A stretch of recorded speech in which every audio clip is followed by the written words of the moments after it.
அனைவருக்கும் வணக்கம். எண்ணும் எழுத்தும் திட்டத்துல முதல் 2 பருவங்களை வெற்றிகரமா செயல்படுத்தி கொண்டிருக்கும் அனைவருக்கும் மனமார்ந்த பாராட்டுக்கள். பருவம் 3 அறிவியல் பாடத்தில் 4ஆம் மற்றும் 5ஆம் வகுப்புகளுக்கு 3 கட்டகங்கள் உள்ளன. 4ஆம் வகுப்பிற்கு பசுமை சுற்றுச்சூழலும் 5ஆம் வகுப்பிற்கு நமது சுற்றுச்சூழல் என்பதும் முதல் தலைப்பாக அமைந்துள்ளது.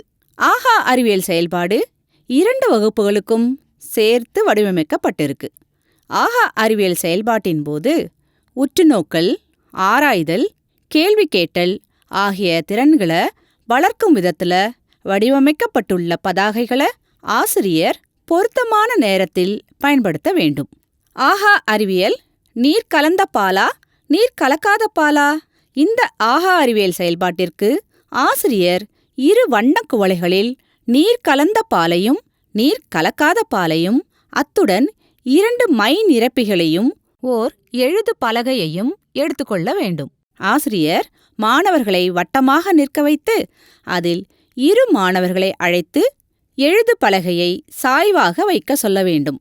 பின் ஆசிரியர் தொடங்கலாம் என்று கூறியதும் மை நிரப்பியை கொண்டு ஒரு மாணவனை வண்ணக்குவளையில் உள்ள நீர் கலக்காத பாலையும் மற்றொரு மாணவனை நீர் கலந்த பாலையும் எடுத்து எழுது பலகையில் ஒரே சமயத்தில் ஒரு சொட்டு பாலை 2 வேறு இடங்களில் விடச் சொல்ல வேண்டும்.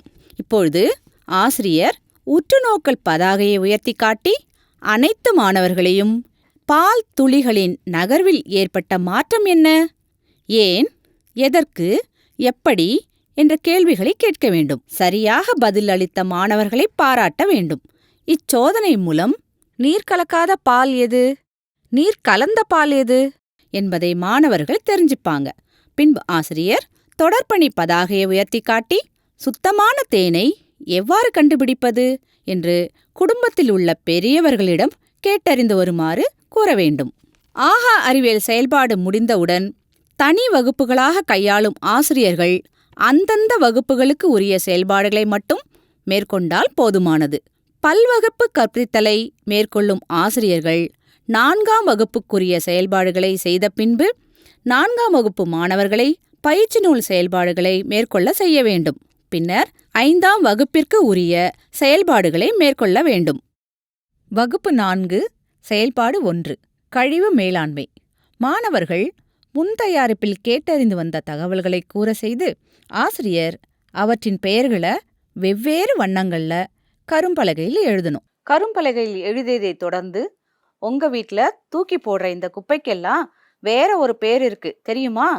இந்த குப்பைகள் எல்லாம் ஒரு பயணம் போகுது, அது தெரியுமா அப்படின்னு கேட்டு அவை எங்க பயணம் போகுதுன்னு நாம பார்க்கலாம்னு சொல்லி QR கோட்ல கொடுக்கப்பட்ட காணொளிய பார்க்க சொல்லணும். காணொளிய காட்ட முடியாத சூழ்நிலையில பயிற்சி நூல் பக்கம் 1 கொடுக்கப்பட்டுள்ள படக்கதையை வாசிக்க செய்து கழிவு என்றால் என்ன, கழிவு மேலாண்மை என்றால் என்ன, கழிவுகளை எப்படி பிரிக்கலாம் என்பது போன்ற வினாக்களை மாணவர்கள்கிட்ட கேட்டு கலந்துரையாடி மக்கும் கழிவுகள், மக்காத கழிவுகள், மறுசுழற்சி செய்யக்கூடிய கழிவுகள், மறுசுழற்சி செய்ய இயலாத கழிவுகள் ஆகியவற்றை கேள்விகளை கேட்டு கலந்துரையாடி கருத்துக்களை மாணவர்களே தொகுத்து கூற சொல்லணும். பின் ஆசிரியர் 3R பற்றி மாணவர்களுக்கு விளக்கி கூறணும். தொடர்ந்து 4ஆம் வகுப்பு மாணவர்களை பயிற்சி நூல் செயல்பாடுகளை செய்ய சொல்லணும். இதேபோல அனைத்து செயல்பாடுகளையும் 3ஆம் பருவத்தில் வெற்றிகரமாக செய்ய உங்கள் அனைவருக்கும் வாழ்த்துக்கள். நன்றி, வணக்கம்.